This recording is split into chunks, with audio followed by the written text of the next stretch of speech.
Bueno, muy buenas tardes. Damos bienvenida a la última clase del módulo Contexto Histórico de la Democracia. Bueno, mi nombre es Maxi, para los que por ahí no me conocen. Los que ya se vienen conectando esta semana sabrán quién soy. Vamos a trabajar la última parte que queda. Y bueno, como dijo el profe, la clase del miércoles vamos a trabajar en base a los pregunteros, a un preguntero, digamos, que dejamos, que ya dejé, digamos, en el grupo para que lo vean, y a medida del transcurso de la clase, en una parte va a estar trabajando, digamos, el profe con ustedes con respecto a eso. Sin nada más que agregar, les dejo con el profe y vamos a continuar con esta última clase del módulo. Bien, bien. Bueno, primero que nada, buenas tardes a todas y a todos. Como les había comentado Maxi, vamos a cerrar por ahí algunos puntos de refuerzo que a ustedes les puedan servir para el examen y para el estudio. Después de esto les voy a compartir una serie de herramientas que formulamos para a la hora de generar el proceso de estudio, digamos, de poder ir abordando los materiales y que a ustedes les pueda ir sirviendo, ¿sí?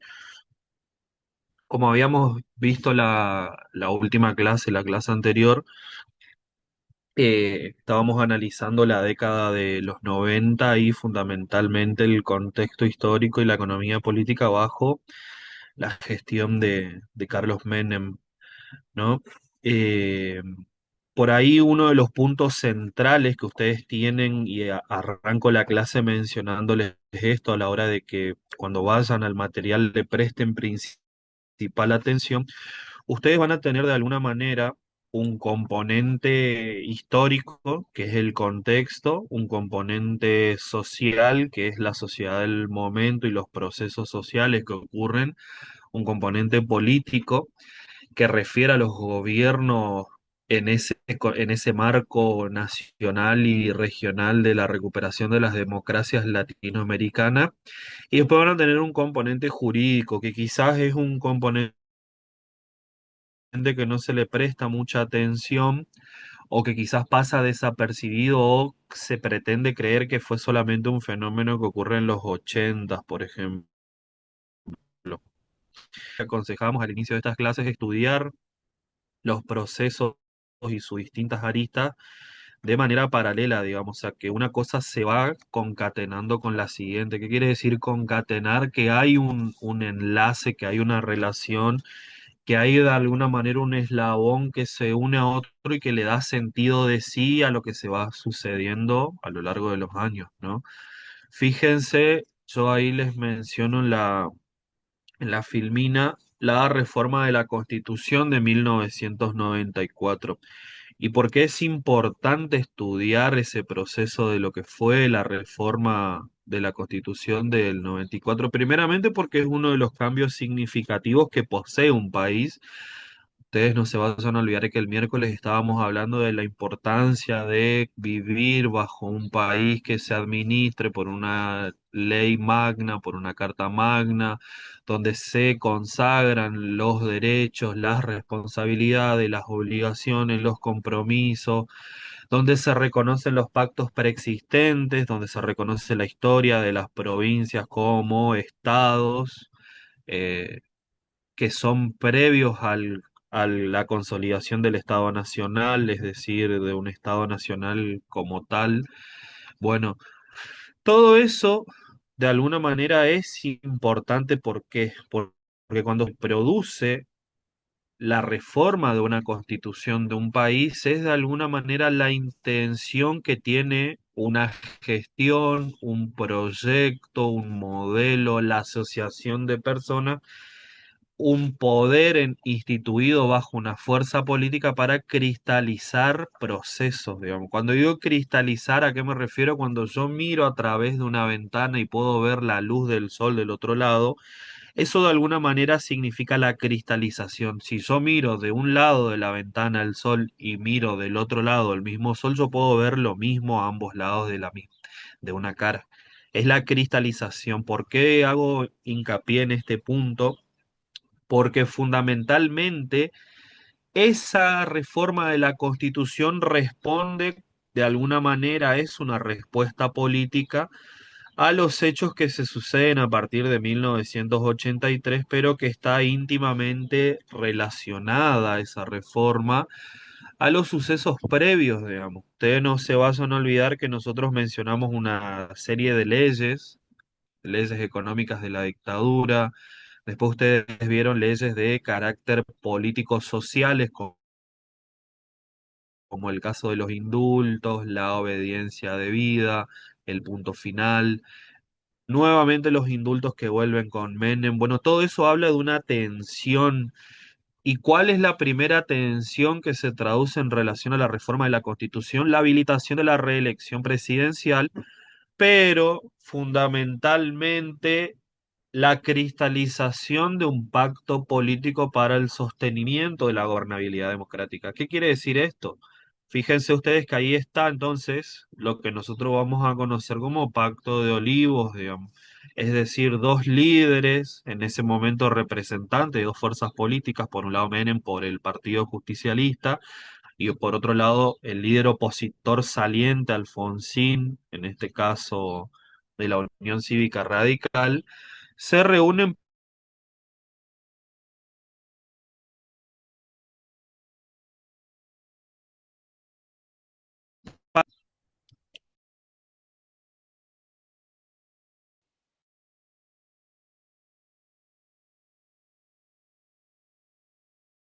pauta que me puede llegar a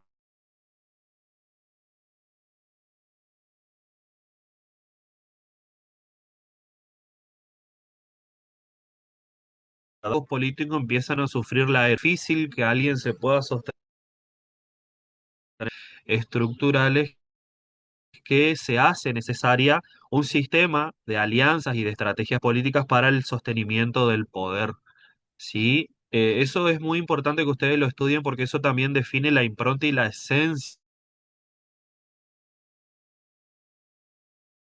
que es, va a ser una constitución modificada porque incluye artículos, porque sanciona algunas cosas, permite, reinventa otras, por ejemplo, que antes no existían, distinta a la constitución del siglo XIX, por ejemplo, distinta a la constitución del 49.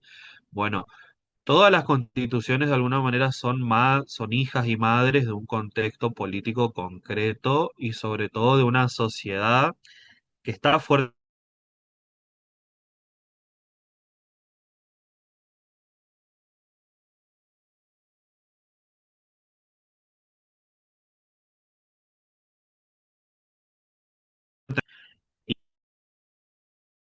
y,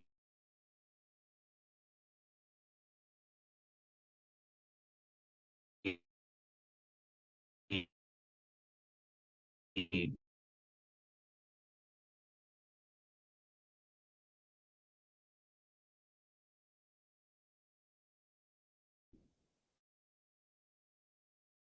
y un mundo. Recuerden eso siempre, ustedes no lo mal,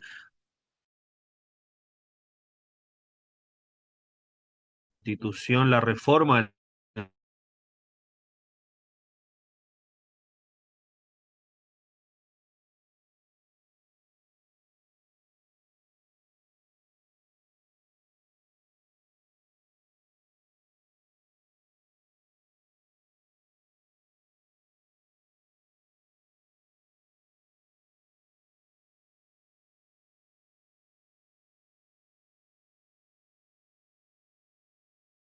la constitución en el 94, teníamos casos cuales se ve dictadura y la sanción y la consolidación y la ejecución de una constitución que, por ejemplo, dentro de poco va a ser marketing a consulta y no pudo modificar esa constitución con la cual se rige el pueblo chileno. Bueno, fíjense la diferencia con nosotros, que nosotros vamos a tener un proceso de reforma, ¿sí? Eh, Además de esos cambios en garantizar la gobernabilidad política, van a haber otros cambios también institucionales y políticos, ¿sí? Eh, ahí yo les menciono qué es lo que conlleva, por ejemplo, esa reforma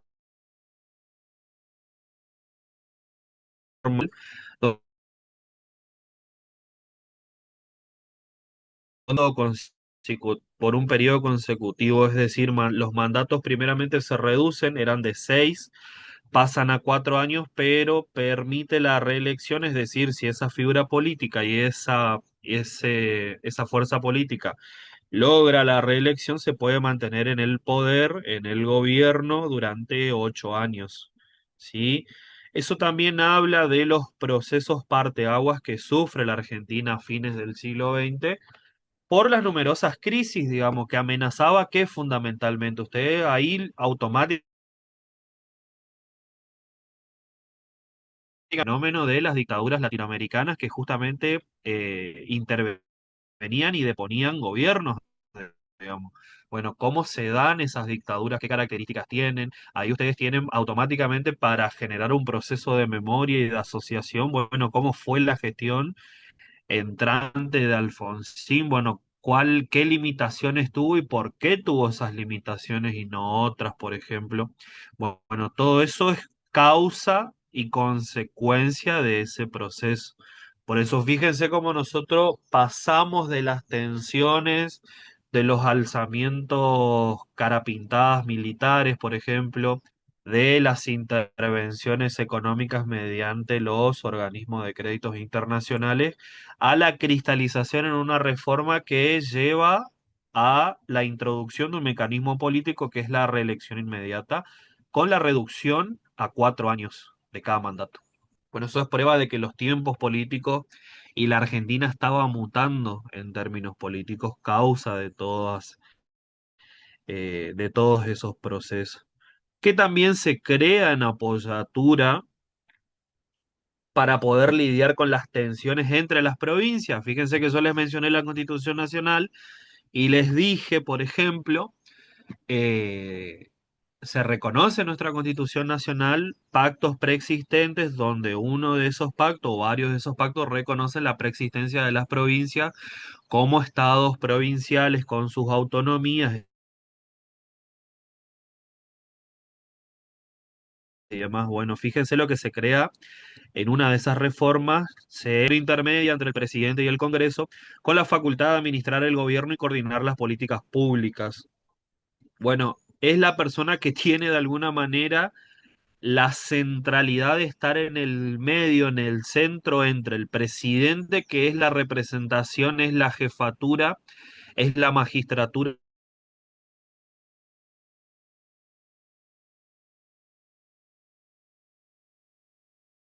y el Congreso, que quienes están en el Congreso, están los diputados y los senadores, y a quienes responden esas personas exclusiva y fundamentalmente a las provincias, es decir, a los intereses de las provincias, de nuestras 23 provincias y de el estado, perdón, de la ciudad autónoma de Buenos Aires, reconocido como territorio capital federal de nuestra república.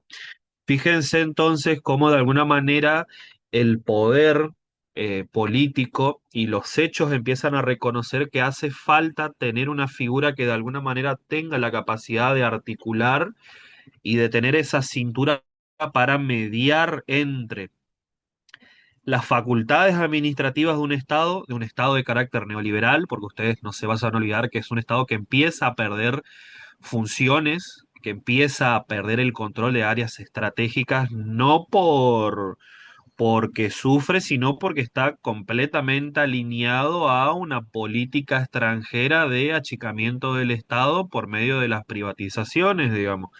O sea, si yo, por ejemplo, tengo un problema, menciono un ejemplo actual, lo que está pasando en el sur ahora con los incendios, ¿no es cierto? Más de 5.000 hectáreas incendiadas. Y resulta que yo doy instrucción a mis diputados y a mis senadores para que deroguen la ley de incendios contra fuegos intencionados. Entonces eso se traduce en que yo no quiero resolver o que yo no quiero tener una herramienta para socorrer y salvaguardar el patrimonio natural y los bienes naturales que yo pueda llegar a tener cuando ocurra un incendio. Significa que yo quiero hacer todo lo contrario.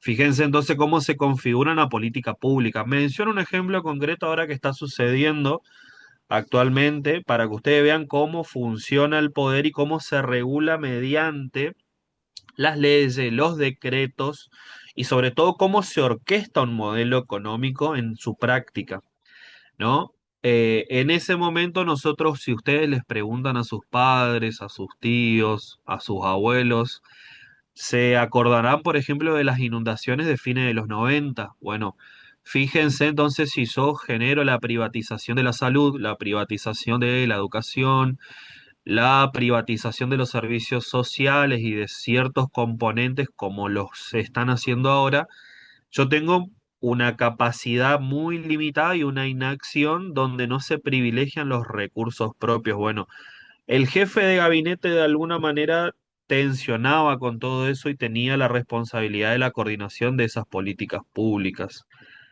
Otra de las características de esa reforma que les mencioné recién, autonomía de la ciudad de Buenos Aires, se le reconoce la autonomía con la posibilidad de elegir a su propio jefe de gobierno, es decir, lo que nosotros conocemos en las provincias como la figura de los gobernadores.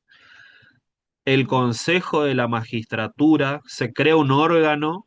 Ustedes recuerden que en los 90 nosotros nos encuentra con la ampliación de la Corte Suprema de Justicia. De 5 jueces se pasa a 9 y se producen profundos hechos de corrupción por medio de, anótense este concepto porque es algo que entra como pregunta en el examen, eh, ¿qué era o qué fue la patria contratista, por ejemplo? Bueno, ¿quiénes fueron?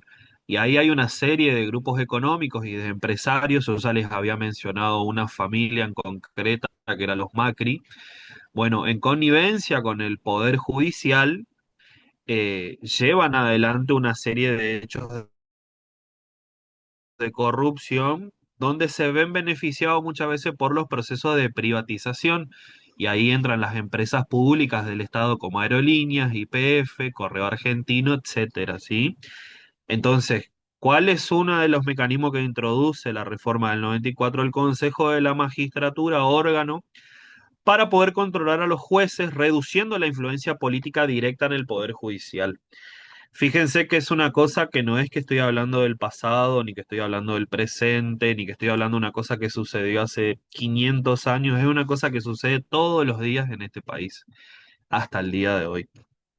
La influencia política que se genera en el Poder Judicial y fíjense entonces cómo los hechos históricos nos dan el surgimiento de una institución que antes no existía, por ejemplo. Paralelamente, ¿qué es lo que nosotros tenemos si hay un órgano que se encarga de investigar y de controlar y de perseguir las acciones de corrupción por parte de los funcionarios públicos? ¿Qué es lo que sucede con la contraparte de quienes somos muchas veces usuarios, consumidores, somos ciudadanos? Bueno, en el caso del pueblo se crea el organismo que se conocerá como Defensoría o Defensor del Pueblo. Es una figura independiente para proteger los derechos de los ciudadanos frente a los abusos de la administración pública. ¿Y qué características va a tener esa administración pública? Bueno, eso es lo interesante que surge a partir de los 90. ¿Por qué tiene razón de ser que haya una Defensoría del Pueblo? Porque hay una administración pública que está profundamente entrecruzada con intereses particulares y contradictorios. ¿Causa de qué? Causa de las privatizaciones, causa de las concesiones, causa del lucro de empresas que funcionaban de carácter público y que después pasan a ser de carácter privado. Yo no estoy diciendo con esto que lo público es peor que lo privado es mejor que lo público, solo lo que estoy diciendo, y acá quiero ser bien claro con esto, hay un proceso de concesión y de acumulación de intereses que genera una situación de inestabilidad, de depreciación y sobre todo de una fuerte impronta donde los servicios se ven profundamente en regresión, digamos. Se pierde la calidad de ese servicio, empiezan a haber conflictos y tensiones, sobre todo en dos ejes que van a ser muy particulares y un tercero que afecta al sur del país. Tenemos ahí agua, electricidad y gas, por ejemplo. Van a ser tres ejes con muchos conflictos y ustedes fíjense que esto llega hasta el día de hoy. Cada vez que hay un verano, las sociedades, los pueblos, las ciudades siempre están en constante preocupación y dolor por los cortes masivos que se producen de energía, por ejemplo. Bueno, ahí hay un ejemplo concreto que nosotros hoy lo podemos juzgar después del paso del tiempo, de que las privatizaciones en definitiva no implican la mejora en la calidad de un servicio. Nosotros tenemos el ejemplo en nuestro país de que se termina degradando más que afianzando, consolidando un mejor servicio, por ejemplo. Bueno, en ese marco orbita y de alguna manera actúa esta Defensoría del Pueblo eh, como una medida reformista en esa constitución que va a empezar a ejercerse a partir del 94, ¿no? Eh, a ver, otro de los aspectos que se introduce también, por ejemplo, es el plan de convertibilidad o cajas de conversión. Ahí está fuertemente la impronta del modelo neoliberal bajo la figura de Domingo Cavallo y equipos técnicos formados y asesorados en los Estados Unidos, por ejemplo. Hay una escuela muy conocida, una escuela económica que también toma impronta de la escuela austríaca de economía. En ese momento, la influencia eh, de distintos funcionarios intelectuales y técnicos que se forman en ese momento salen de lo que se conoce como la Escuela de Chicago. Es una escuela económica de los Estados Unidos. Y vienen con toda esa impronta a América Latina, a Sudamérica para llevar adelante el neoliberalismo clásico en toda su impronta, ¿no? Una de esas medidas es el plan de convertibilidad. Ahora les voy a pasar un video para que ustedes puedan ver algunos ejemplos concretos de qué significó ese plan de convertibilidad y a dónde termina la Argentina a fines de los 90 con ese plan.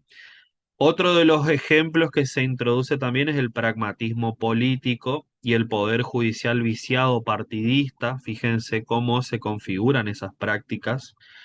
Privatizaciones y recortes.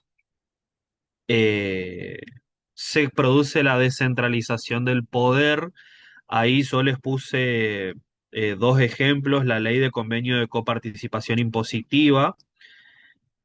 Lo que se genera ahí en ese caso es una exacerbación del avance centralista del gobierno federal sobre los recursos tributarios de las provincias y municipios, acentuándose la dependencia económica, política y social de estos órdenes gubernamentales. Entonces se produce de alguna manera eh, una centralización donde se les quita las facultades de poseer ciertos recursos, ciertas partidas a las provincias que les corresponden, eh, y que podrían hacer uso y que hasta el día de hoy eso se mantiene. Ustedes habrán visto hace poco las distintas roscas o los distintos procesos que se han dado con el actual gobierno nacional y los diputados de las provincias exigiéndole la votación de la ley bases, por ejemplo, y que si no votaban tal ley, no, el gobierno nacional no le giraba tal partida presupuestaria, por ejemplo, para el pago de sueldos o para sostener eh, ciertas empresas en ciertas provincias. Bueno, esa es una consecuencia directa de esta ley de convenio de coparticipación impositiva, por ejemplo. Fíjense cómo llega hasta el día de hoy. El destino del gasto público federal, en consecuencia, no se modifica la situación actual de una asfixia centralizada que impide el desarrollo armónico del país. Fíjense, ¿no? Cómo esa tensión siempre va a estar latente y que nosotros la tenemos muchas veces en el ejemplo más concreto de la ciudad autónoma de Buenos Aires, que es una ciudad que goza de considerables partidas presupuestarias y de gravámenes impositivos y que muchas veces eso genera una disparidad en términos de desarrollo a comparación de otras provincias o de otros territorios federales también, ¿no? Eh, eso lo que va a generar en definitiva es un proceso de integración regional insuficiente. Ustedes no se vayan a olvidar que cada región del país tiene economías regionales y que esas economías regionales integradas a un modelo de desarrollo nacional permite el desarrollo de un país, digamos. Por eso fíjense la combinación de las privatizaciones, la liberalización de los mercados, la apertura de los mercados, el endeudamiento externo en dólares, las concesiones, el otorgamiento de las obras públicas a ciertos grupos que después ni siquiera es que hacen las obras, no las hacen, lavan el dinero y lo fugan afuera. Y la insuficiencia de la integración de las economías regionales, digo, ese cóctel de medidas y de acciones no puede generar algo bueno en un país que ya venía acarreando una fuerte crisis a partir de la recuperación de la democracia. Bueno, fíjense cómo se profundiza entonces lo que veníamos leyendo y estudiando hasta este momento a partir de los 90 y particularmente a partir del año 93-94 en adelante. Fíjense que son primeros años donde se cree que había una efímera o artificial recuperación por el endeudamiento, por el ingreso de dólares y a partir de que un país y que sus gobernantes se tienen que sentar a gobernarlo como realmente corresponde, no omitiendo las realidades y los problemas, fíjense cómo empiezan a generarse las tensiones. Eh, el no cumplimiento de otras normas refería a los aspectos económicos del federalismo. La falta de creación del Banco Federal va a ser otra de los problemas, sobre todo en sentido de la obtención de créditos, la obtención de créditos y de partidas para poder sostener esa descentralización que proponía el propio menemismo, digamos. ¿Con qué hechos concretos que solo les mencioné recién hoy? Educación, salud y energía, por ejemplo. Ahí Nicolás dice, en realidad era un vaciamiento, por eso ingresaban dólares. En realidad, más que un vaciamiento, lo que nosotros, a ver, hay una discusión que hoy por hoy uno la puede tener respecto al ingreso de dólares. ¿Está mal endeudarse? No, no está mal el endeudamiento. Ahora, lo que vos podés discutir es de qué manera te querés endeudar, para qué te querés endeudar, a cuánto tiempo te querés endeudar, con quiénes te querés endeudar, cuáles son las condiciones de ese endeudamiento, cuál es el destino de esa plata de toma de deuda. Bueno, hay una serie de cuestiones para que vos decidas si querés que ingresen eh, ese flujo de capital, digamos.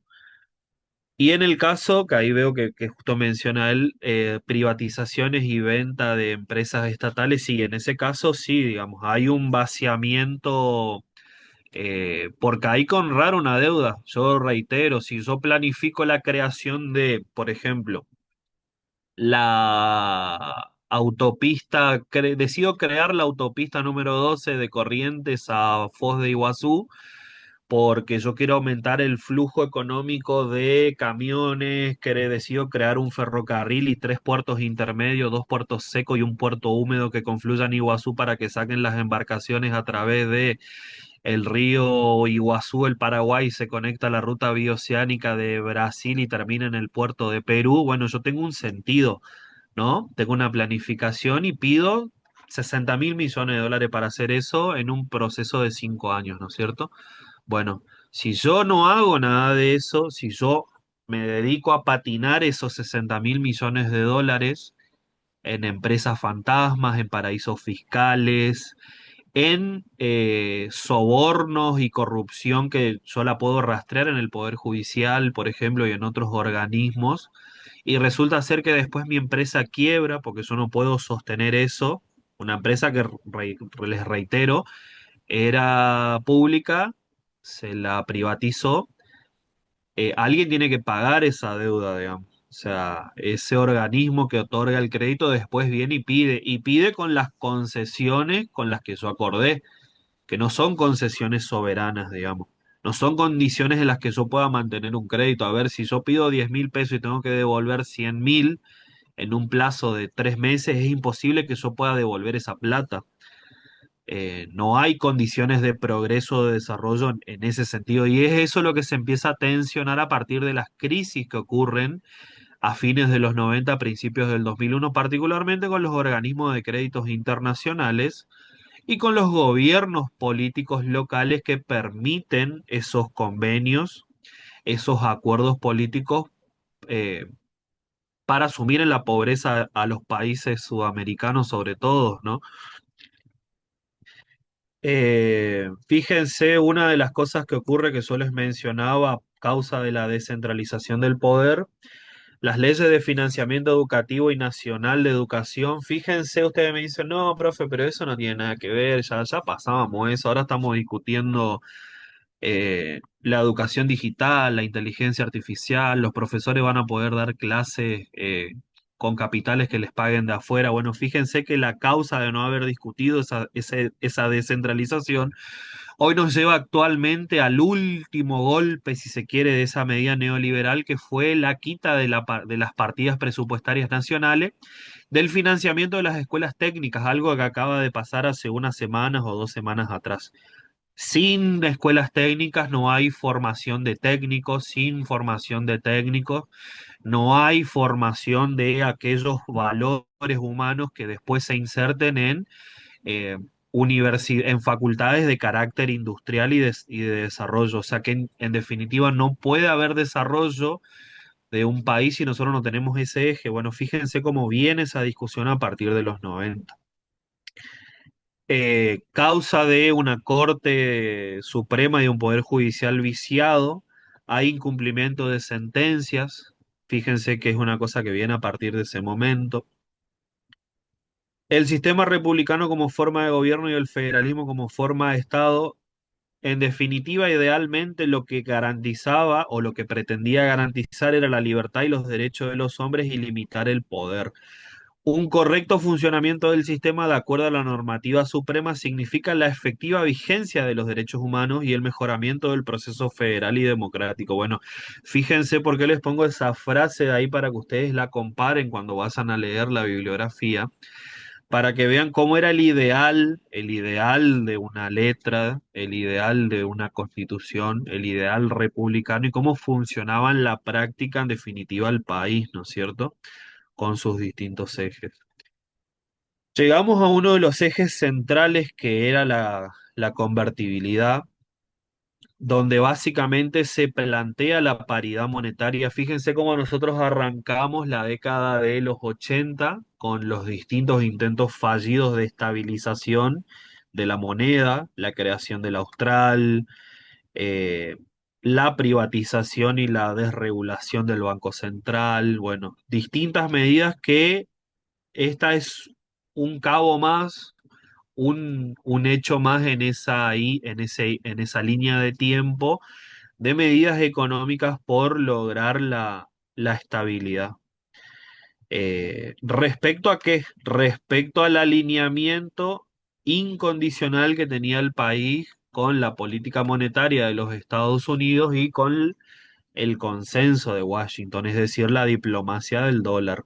Fíjense, un dólar, un peso, el respaldo de reserva, cada peso circulando estaba respaldado por un dólar en el Banco Central. Como ustedes ven, si uno estudia la historia y uno ve los hechos concretos, fácticos, uno se da cuenta que eso es imposible de sostener.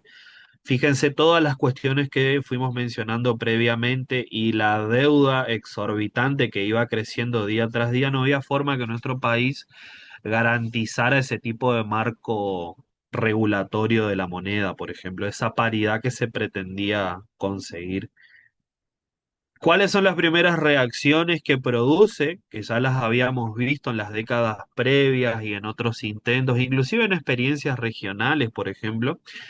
Hay una incipiente e inicial estabilidad monetaria. ¿Qué es lo que hace la gente cuando tiene un mango dando vuelta y lo puede consumir y lo puede gastar? Consume. ¿Qué es lo que se genera? Crecimiento en el consumo. Se reduce la inflación por la inversión extranjera, una inversión y una reducción artificial Es como que si yo ahora me quisiera ir de viaje por toda Europa con un presupuesto de $5.000, pero resulta que yo me voy sin pagar las últimas 6 facturas de luz y de agua de mi casa, debo cierta deuda que no honro y tengo embargado el sueldo de marzo. O sea, yo me puedo ir y a la vuelta sabrá Dios cómo yo hago para poder sostenerme. eh, Porque lo que hice fue generar una situación artificial, digamos. Mi realidad concreta era otra. Bueno, eso de alguna manera también explica qué es lo que se pretendía con este plan de convertibilidad que ustedes después lo van a ver en el video que les voy a mostrar. Básicamente, la mejor metáfora que le cabe es la de una burbuja financiera. Se crea una burbuja de crecimiento y de estabilidad financiera económica que termina reventando por los aires a fines de los 90, digamos. Posteriores reacciones, fíjense lo que ocurre cuando no hay una planificación real de acuerdo a los recursos y la situación material concreta de un país. Aumento del déficit fiscal, es decir, un desbalance en las cuentas del Estado. Desindustrialización es un golpe más a la industria nacional. Los productos locales no pueden competir con los importados y tampoco hay inversión, es decir, yo puedo estar de acuerdo con que China fabrica un auto eléctrico mejor que el que yo fabrico y es mucho más barato y un montón de cosas, pero si yo no decido en algún momento generar un proceso de inversión para aumentar los procesos en términos de calidad, para maxificar la ganancia, para darle valor en origen, para emplear a chicos que salieron del colegio técnico y después se recibieron de ingenieros electromecánicos, si yo no tomo la decisión política de generar ese proceso, yo nunca voy a poder tener una competencia en términos de desarrollo y de industria con otros productos que vienen de afuera, por ejemplo. Bueno, esa es una decisión política. ¿Cuál es la decisión política que toma el menemismo? La vía de la desindustrialización mediante las privatizaciones, mediante la quita de inversión, mediante la fuga de capitales. Y cuando digo fuga de capitales me refiero a mucha gente que se iba del país, por ejemplo, o que los tomaban empresas del extranjero y iban a trabajar afuera. Uno de los mejores casos que ustedes, quizás algunos los que les guste los autos, el automovilismo y demás, puede que lo conozca o no. Horacio Pagani, un santafesino que hoy básicamente tiene una de las firmas de autos superdeportivos más conocidas del mundo, que es Pagani Automobili, radicado en Italia y que fabrica autos con motores Mercedes, pero básicamente todo el diseño industrial y aerodinámico el tipo lo terminó haciendo en sus años de estudiante en Argentina. De ahí, por ejemplo, uno de los autos más conocidos, el Pagani Sonda. Sonda es el nombre de uno de los vientos que soplan el sur del país, por ejemplo. Bueno, fíjense lo que genera eso. Entonces, acá vemos un ejemplo concreto de una reacción de esas políticas y medidas neoliberales, por ejemplo.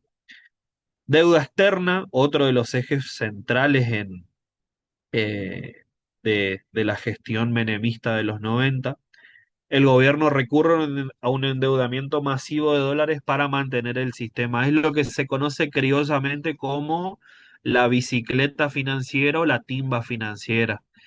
Y ahí entra el ejemplo que había mencionado Nicolás, este, respecto a esa fuga, a ese vaciamiento de dólares que se sucedía constantemente, digamos.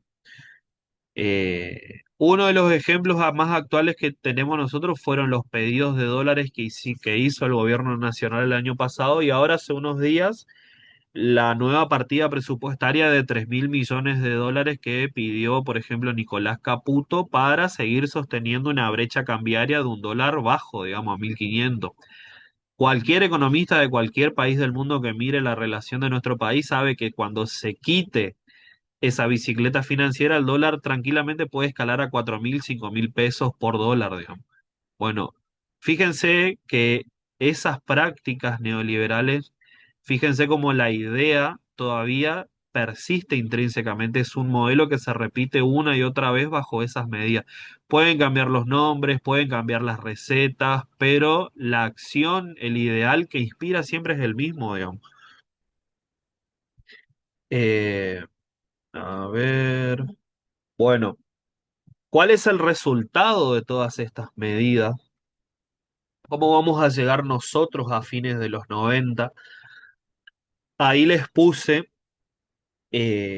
varias imágenes para que ustedes vean qué es lo que fue, en qué desencadenó todo ese proceso, ese modelo neoliberal clásico, el acarrear todos esos procesos en términos hereditarios de políticas económicas, de leyes, de decretos, eh, de toda esa amalgama de procesos económicos, sociales y políticos en lo que se conocerá, en lo que se conoció, perdón, como crisis del 2001. Fíjense que ahí hay un cartel que sostiene una Argentina que dice: no hay justicia, no hay trabajo, no hay plan, no hay bancos, no hay dólares, sí hay chorros. Bueno, fíjense cómo de alguna manera sintetiza ella en cada frase lo complejo de la situación argentina a fines de los 90 y cómo explica también distintos ejes que la sociedad argentina fue buscando respaldo, sostenimiento y acompañamiento y finalmente no hubo.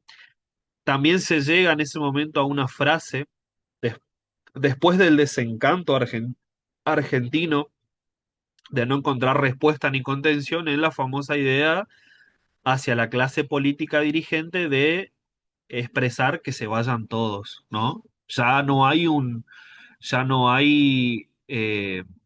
no se puede sostener la creencia hacia el sector político como un sector capaz de poder mejorar o ordenar los problemas. Bueno, fíjense la imagen a la derecha de ese jubilado que dice jubilado, se pregunta a él, ¿no? Si seguirá siendo jubilado, porque con qué se va a mantener cuando se habían privatizado el sistema de pensiones y de jubilaciones. Jubilado, se pregunta él, y pequeño ahorrista estafado, dice. Llevé mi plata al banco para que me la cuiden, no para que me la roben. Bueno, fíjense cómo se explica un poco esa época a través de esas frases, ¿no? Eh, y ahora les voy a compartir un video para que puedan escucharlo, este, donde se puede ver bien claramente qué fue la convertibilidad, qué es lo que afectó, qué es lo que implicó, qué significó, y préstenle mucha atención a las frases que se van desarrollando a lo largo del video. Dura 5 minutos solamente.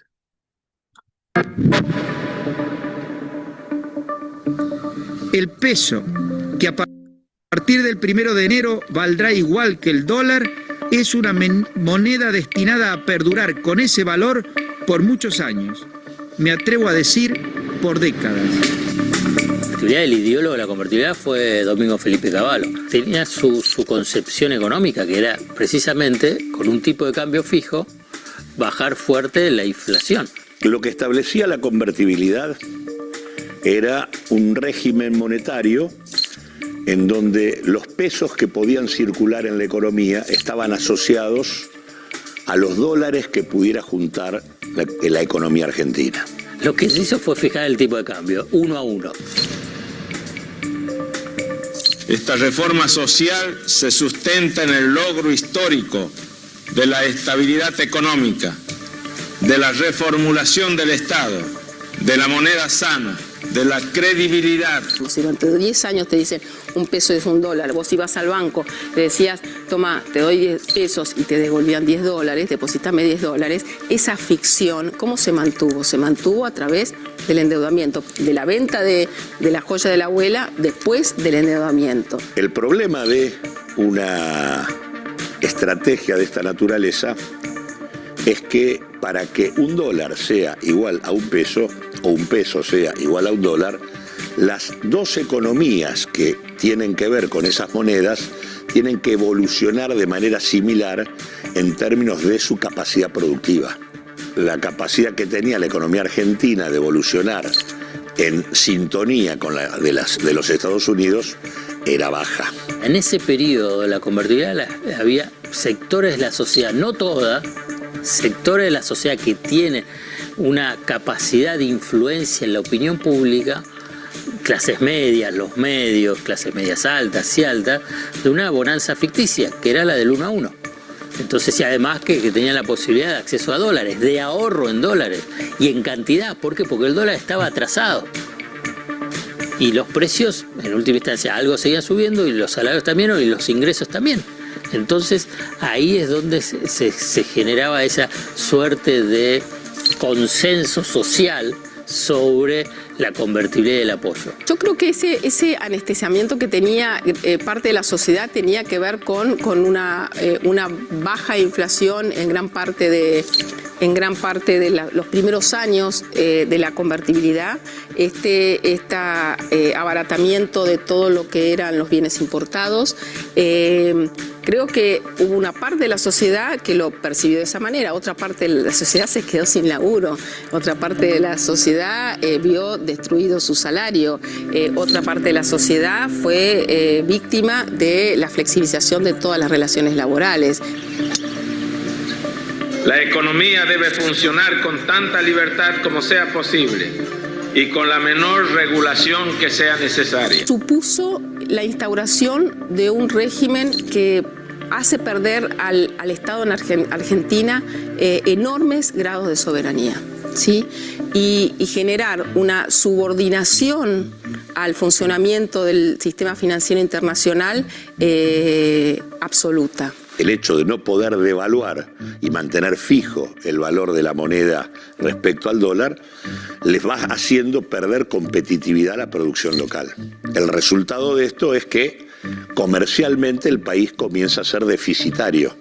Y al comenzar a ser deficitario, la única manera de sostener una estrategia de esta naturaleza es por la vía de la deuda. El endeudamiento que muchas veces venía por los organismos internacionales, pero también a través de los flujos especulativos que venían a hacer esta bicicleta, y cuando empieza a haber problemas a escala global, esos flujos pegan la vuelta y te dejan la deuda. Quiero decir, no hay que irse muy lejos. Eso pasó en los 90 y volvió a pasar durante el gobierno de Macri.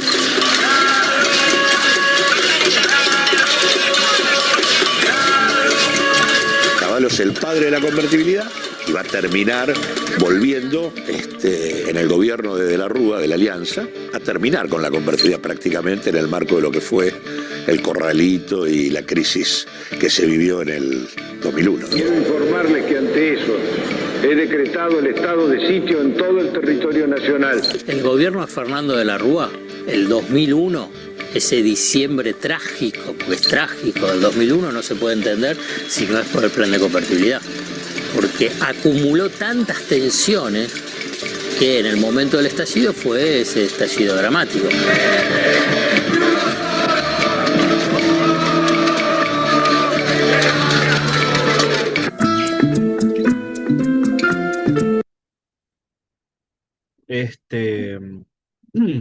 Bueno, un poco como para ejemplificar gráficamente eso que ustedes van a tener en la segunda parte, si se quiere, del dossier obligatorio, como para que se pueda entender, bueno, cómo se llega al desenlace de todos esos años, de todos esos procesos.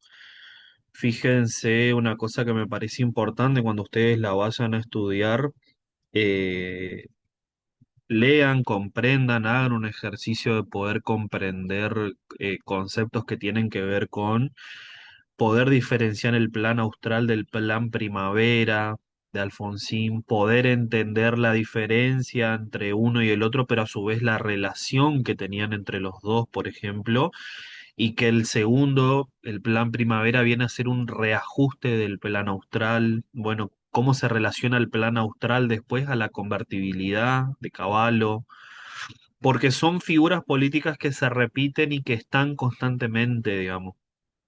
Eh, Fíjense ustedes en el caso del plan de convertibilidad, bueno, cómo se crea esa burbuja ficticia Y fíjense cómo se introduce un pensamiento cultural que hasta el día de hoy persiste en la sociedad argentina. Fíjense que el cartel decía devuélvanme mis dólares, no decía devuélvanme mis ahorros, devuélvanme el esfuerzo del fruto de mi trabajo, no, devuélvanme mis dólares. Porque ¿qué es lo que hacía la sociedad argentina con el dólar? Consume. ¿Qué es lo que hace hoy el argentino cuando tiene un par de mangos y ahorra? Los convierte y los pasa a dólares, por ejemplo. Bueno, fíjense cómo el dólar de alguna manera oscila y da vueltas simbólica y materialmente en la vida de la sociedad argentina, del argentino, de la Argentina, por ejemplo. Fíjense cómo se perfeccionan los mecanismos hacia adelante. Hoy ya no solamente hablamos de el dólar como moneda en papel o moneda de circulación física. Hoy se hablan de los criptodólares, por ejemplo, de las monedas virtuales, del Bitcoin, de Ethereum, de distintos rulos. Bueno, fíjense las palabras que también les vamos a compartir esos videos para que ustedes puedan también estudiar desde ahí si lo desean. Fíjense el discurso y la narrativa, la idea de un mundo libre, de una economía que se regula lo menos posible. Fíjense el concepto de la Argentina sostenía ese tipo de cambio a través de la venta de las joyas de la abuela. Bueno, ¿cuáles eran nuestras joyas a fines de los 90? ¿Cuáles son nuestras joyas hoy, por ejemplo? ¿Pueden vender los trenes hoy? ¿Pueden privatizar los trenes hoy? No. ¿Qué es lo que tenemos hoy, por ejemplo? El agua dulce, nuestros glaciares, nuestros bosques nativos, nuestra selva, nuestros montes en el caso de los que vivimos en Chaco, los humedales y las reservas de agua dulce en el caso del acuífero Guaraní que compartimos con Corrientes y Misiones. Bueno, fíjense cómo a lo largo de la historia siempre se repiten estas cuestiones y qué discursos se usan también, digamos. Y fíjense que no es una cuestión de diferenciar ideológicamente y centrarse ideológicamente en de qué signo político es cada uno cuando responde. No, el neoliberalismo no distingue de ideologías, digamos. En los 80 fue bajo el ala del Partido Justicia, perdón, en los 80 fue bajo el Partido Radical, en los 70 lo hizo bajo una dictadura cívico-militar y Martínez de Oz, en los 90 lo hará bajo el Partido Justicialista y Domingo Cavallo, en el 2001 lo hará bajo una alianza de partidos que se unen y fundamentalmente bajo la figura de la Rúa, y ahí se repiten algunos nombres que perduran hasta el día de hoy. Vuelve a aparecer el nombre de Cavallo, aparece el nombre de Sturzenegger, aparece el nombre de Patricia Bullrich, en ese momento ministra, hoy también, hoy ya desde otro lugar, senadora. Bueno, fíjense cómo se repiten algunos nombres y se repiten las medidas, digamos. Es importante que ustedes puedan estudiar eso en ese sentido para poder discernir a la hora de que se les generen las preguntas y ustedes tengan que responder por una sola. Yo les anoté acá, por ejemplo, alguna de las preguntas que pueden surgir es ¿de qué se trataba el Plan Austral, por ejemplo? ¿A qué se denominó Plan Primavera? ¿De cuánta fue la hiperinflación en el gobierno de Raúl Alfonsín? ¿Cuándo se reformó la Constitución Nacional?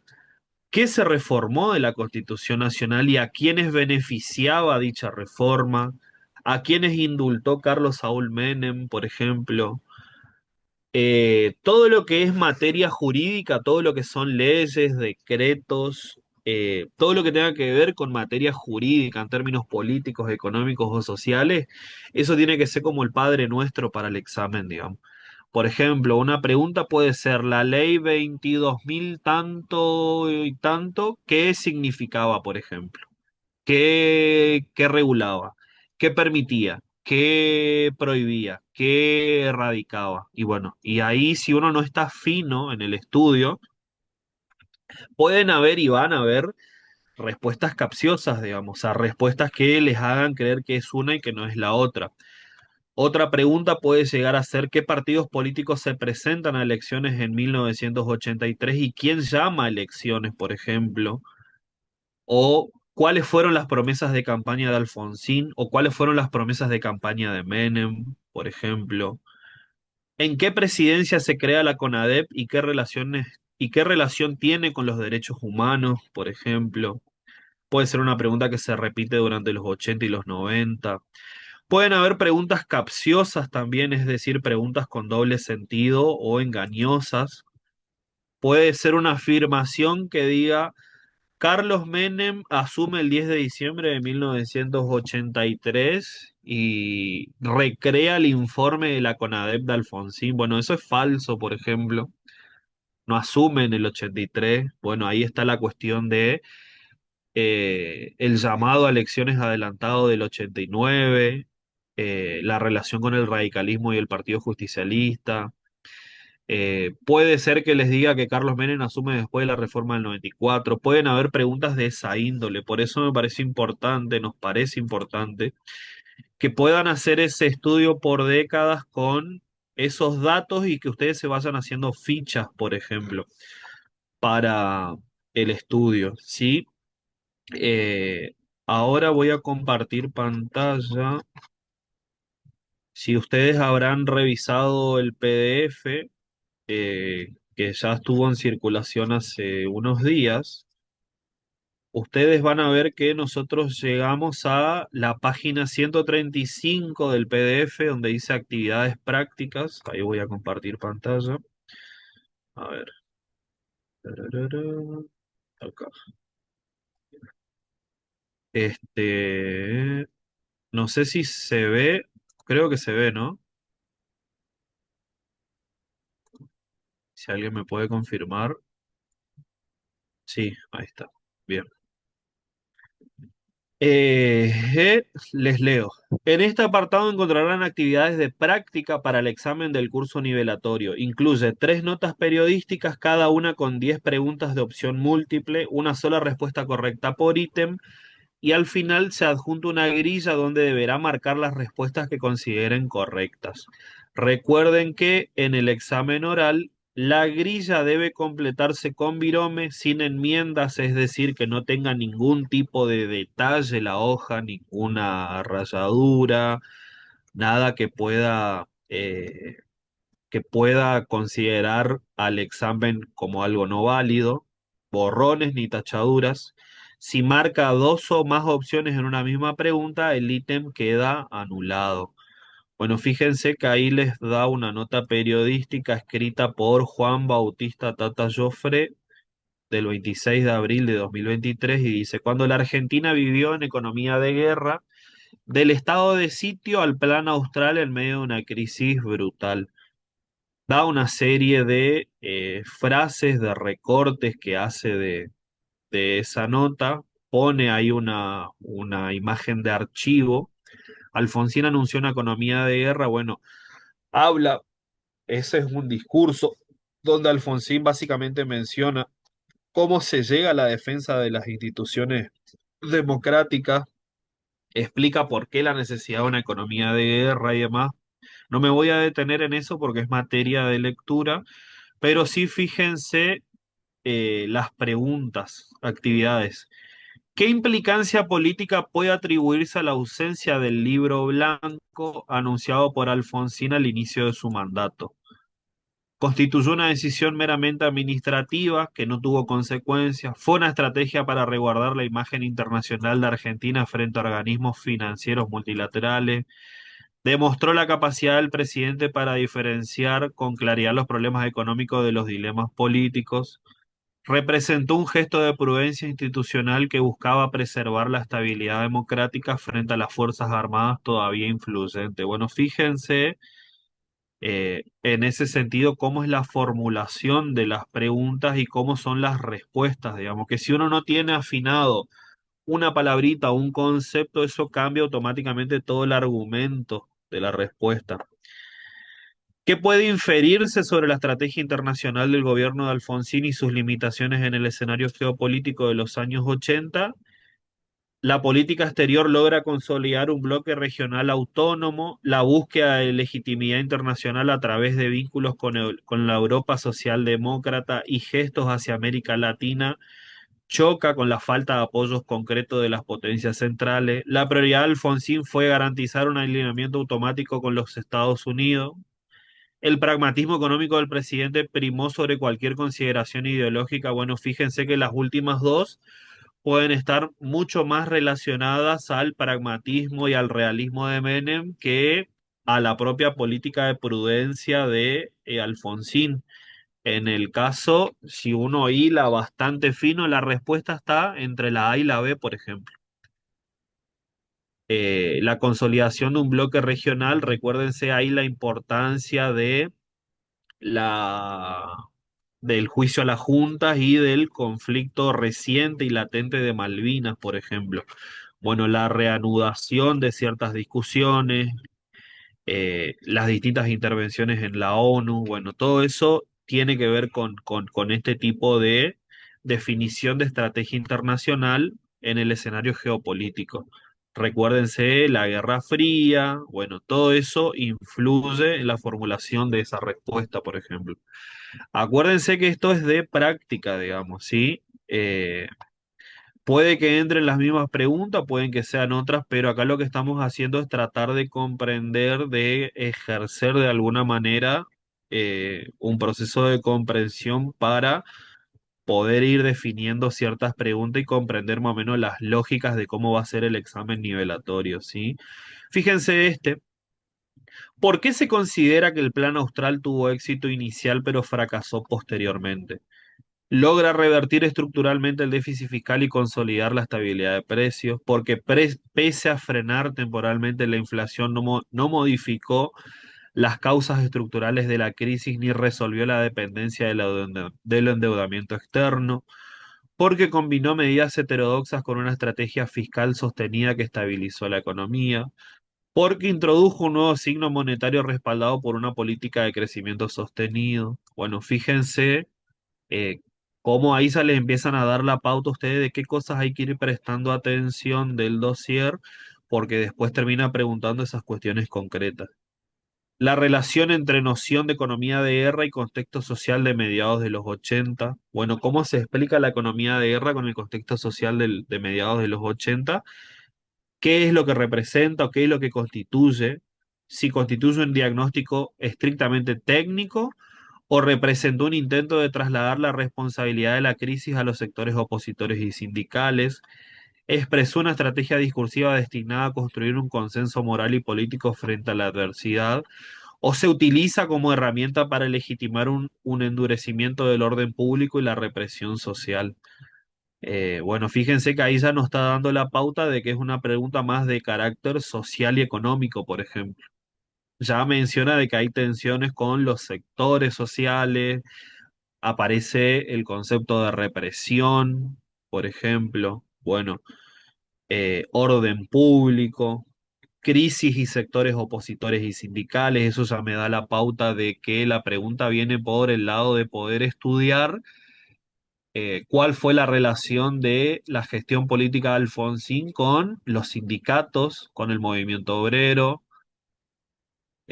Ahí aparecen nombres, por ejemplo, como la CGT, qué paros le hizo la CGT y por qué, quién fue Ubaldini, qué rol cumplió Ubaldini, por ejemplo, en esos paros, cuáles eran las consignas. Hay una consigna muy concreta de Ubaldini por una marcha que lleva adelante por paz, pan y trabajo, por ejemplo. Bueno, ¿qué quería decir paz, pan y trabajo? O tierra, techo y trabajo.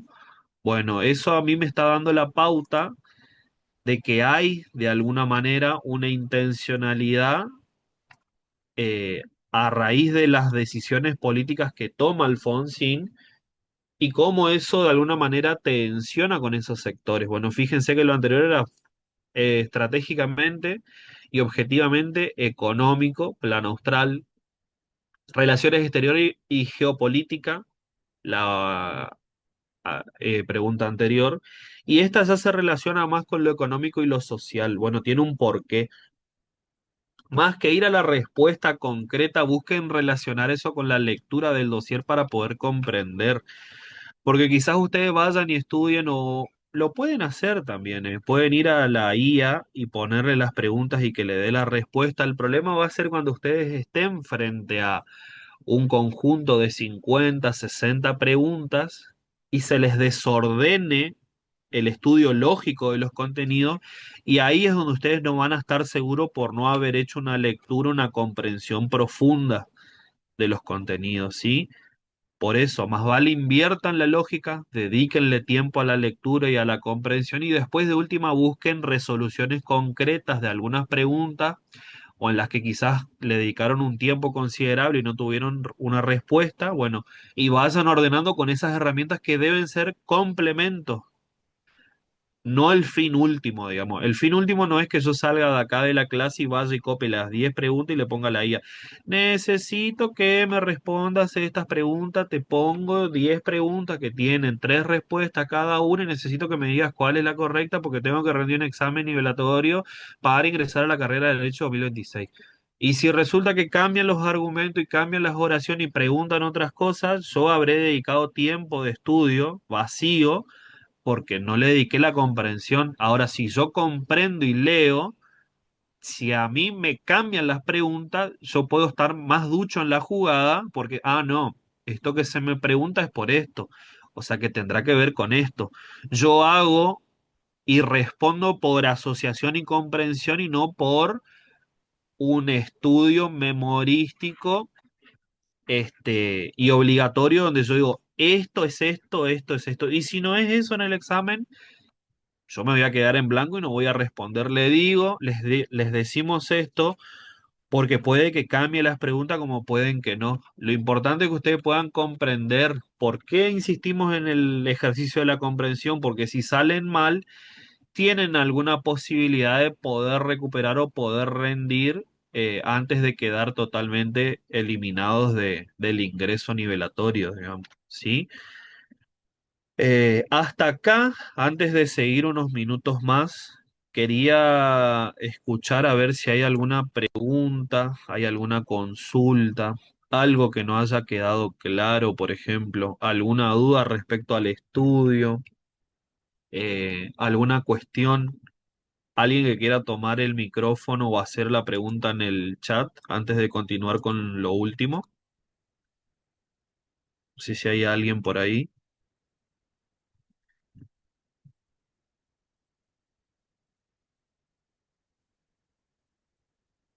No sé si se entendió. El silencio es que no se entendió, que se entendió. Ahí Samuel dice, para mí está todo claro. Ahí también. eh, bueno, de los veintitantos que estamos, hasta ahora cuatro o cinco entendieron, los demás entendieron, no entendieron. ¿Qué sucedió ahí?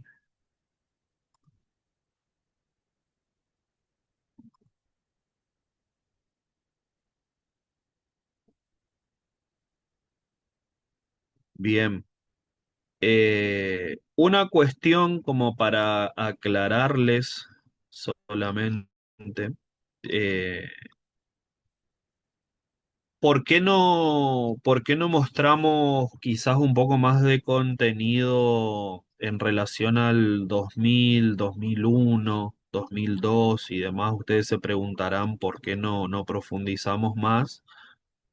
Más que nada porque este año el recorte llega hasta el año 99, digamos, ¿sí? Por ahí esta última parte quisimos de alguna manera como explicar un poco para que ustedes puedan ver cómo se produce el desencadenante y las consecuencias de, de esa gestión y de esos años 90, pero les vamos a dejar el material igual para que puedan comprender algunas cosas en caso de que quieran profundizar. eh, Material referido al 2001, digamos. Si no lo quieren leer ahora o no lo quieren comprender ahora, lo van a tener que comprender después porque entra durante la carrera. Van a tener que estudiar casos y precedentes jurídicos que tienen que ver con el 2001, digamos, y posterior. Van a tener que leer qué pasó después del 2001. En algún momento, si el deseo de ustedes es ingresar, no van a poder omitir eso, o sea que no es que es material o lectura que no va a servir. Y es más, si no ingresaran a la carrera o si no fuera ese el interés, simplemente por una cuestión de ser argentinos, tienen que leerlo, digamos, no pueden no conocer su pasado, y más ustedes que van a ser de alguna manera los que tienen un deber y un compromiso moral y ético mucho más fuerte que cualquier ciudadano de este país, digamos. Y eso no lo digo yo, eso lo decía Belgrano en sus memorias, digamos, que fue abogado también. Así que por ahí lo último que les comparto, y esto es, igual se lo vamos a dejar para que lo puedan ir viendo. Acá les armé una infografía, a ver si puedo compartir. No sé si se ve, a ver ahí. Sí, ahí está. Bueno, esto es una infografía un poco síntesis de el PDF que ustedes tienen de técnicas de estudio, ¿sí? Un poco es como una especie de caminito, está armado ahí abajo, ven que dice Notebook LM, está armado, o sea, el fundamento y todo lo demás se sacó de ese PDF. Es de alguna manera como consejos o orientaciones para el ejercicio de la lectura. Fíjense el tema de la creación de hábitos diarios, la planificación del estudio de forma inteligente, la optimización del ambiente de estudio, cuando yo les decía un lugar tranquilo, ordenado, iluminado, esto en la medida de lo posible y de las realidades sociales, económicas de cada uno y de cada una. Por ahí para algunos nos es beneficioso algún lugar de la casa, el patio, la casa de un amigo, de una amiga, una biblioteca popular, la biblioteca del pueblo, algún lugar tranquilo. Bueno, eso es importante a la hora de generar una lectura lo más armoniosa posible. Técnicas de aprendizaje que nos habían preguntado el miércoles. Fíjense que hay una frase que dice, lee para comprender, no solo para terminar. Primero una lectura global, luego una lectura crítica para identificar ideas claves. Eso es fundamental, la lectura en este ejercicio de estudio, sobre todo cuando hay un examen nivelatorio y hay un tiempo ya determinado. ¿Qué quiere decir esto? Ustedes saben que en febrero o marzo ustedes tienen que rendir.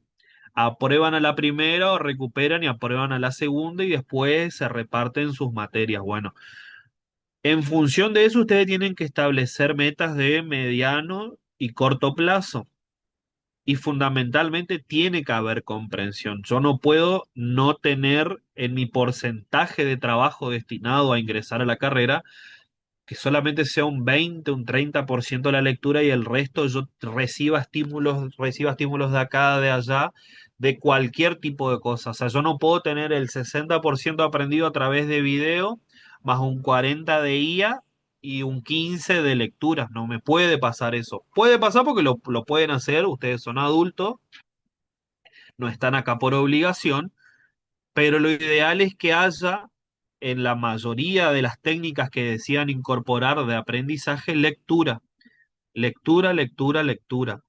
¿Por qué? Para poder pasar a lo siguiente, síntesis y memoria, memoria y síntesis. Y fíjense que ahí hay dos herramientas concretas. ¿Cómo yo sintetizo información a través de la elaboración de distintas herramientas? Mapas mentales o conceptuales, ¿para qué? Para la organización mental y lógica de las ideas que voy ordenando jerárquicamente. Yo no puedo comprender el plan de convertibilidad si antes no comprendí qué es lo que era el neoliberalismo, si antes no comprendí qué es lo que era el consenso de Washington, si yo no entiendo qué es lo que es pragmatismo y realismo que se habla en el dossier respecto a Menem, como tampoco puedo entender por qué la gente decidió votar eso cuando Alfonsín representaba otra cosa. Bueno, fíjense cómo yo voy orquestando conceptual y mentalmente las ideas de una manera jerárquica que le den una coherencia a mi discurso, si no lo que yo estaría hablando sería fruta o cualquier cosa que no esté basada en un fundamento. Y cómo yo me acuerdo de estas cosas, cómo las repetimos, por ejemplo, muchas veces o las incorporamos, las enseñamos año tras año en las clases de apoyo a través del ejercicio de la memoria. Fíjense que yo constantemente en la primera clase con Facundo, en la segunda, ahora en la tercera, constantemente siempre estamos utilizando herramientas que me permitan a mí hacer un ejercicio de memoria mucho más fácil. Es decir, la asociación de conceptos con imágenes. Pueden ser imágenes emotivas, fíjense que el video que les pasé al final cristaliza, les da de alguna manera materialidad a eso que estoy hablando, porque yo no puedo hablar de pobreza, de hambre y de crisis. Bueno, ¿cuál es la imagen concreta de eso? Bueno, hubo una crisis, una represión, hubo gente movilizada en la calle con banderas políticas, por ejemplo. Bueno, cuando hablamos de corralito, de blindaje, de megacanje, de plan de convertibilidad, bueno, había gente que lo cristalizó en una frase. Quiero mi plata, decía, por ejemplo. Quiero mis dólares. Bueno, ahí se explica un poco qué es lo que era ese plan de convertibilidad del 1 a 1. Bueno, fíjense entonces cómo yo voy generando esa asociación. Eso se conoce como método Lochi. Después está el método de Pomodoro, por ejemplo, para el ejercicio de la lectura y la comprensión, es decir, yo me pongo un cronómetro, puede ser preciso o puede ser impreciso, pero lo importante es que yo me empiece a generar un hábito, digamos, ¿sí? Un hábito de leo 30 minutos, descanso 10, me tomo un mate, me tomo un tereré, me tomo un vaso con agua, sigo 30 minutos de vuelta, descanso 10. Si me quiero meter a las redes sociales, me meto a las redes, mando un mensaje, veo un video, salgo, miro, hago lo que sea y vuelvo. Pero empiezo a generar un método donde, si ustedes se dan cuenta, van a empezar a erradicar esa pregunta que muchas veces se suele hacer cuando hay que leer cuestiones obligatorias, material obligatorio. Profe, todo esto entra, todo esto hay que leer, y en realidad esa idea de todo esto hay que leer es por la falta de práctica de lectura, de lectoescritura. ¿Sí? Mientras ustedes van leyendo, una hojita al lado o la compu, si tienen la posibilidad, en un anotador, y no hace falta que anoten ideas que nazcan ahí.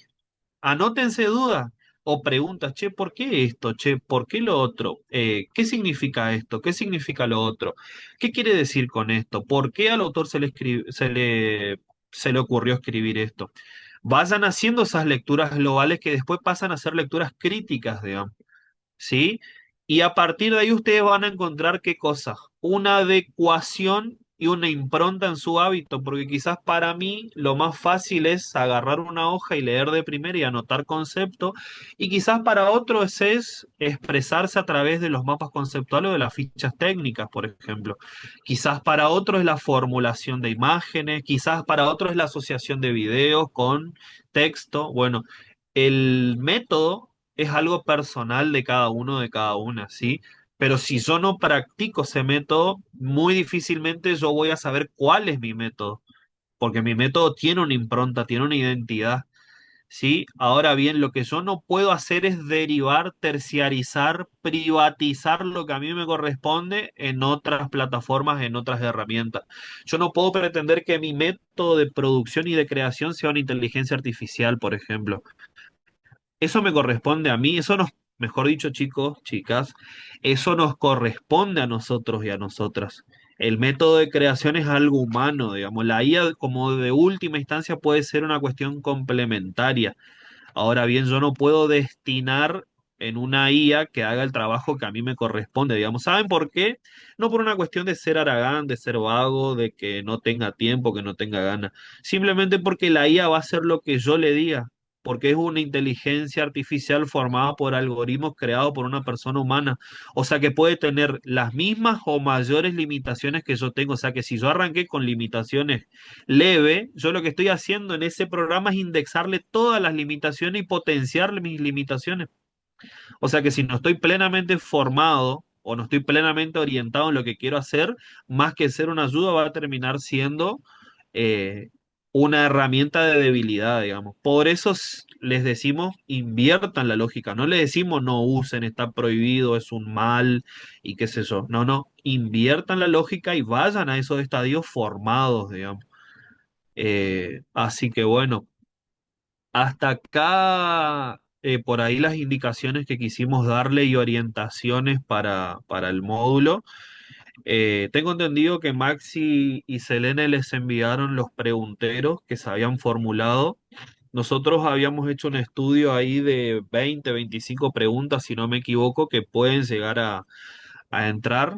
Algunas también que incluimos eh, que son preguntas del año pasado. Ahí dice Luis, mandé una pregunta, dice. No sé si querés repetir la pregunta por las dudas.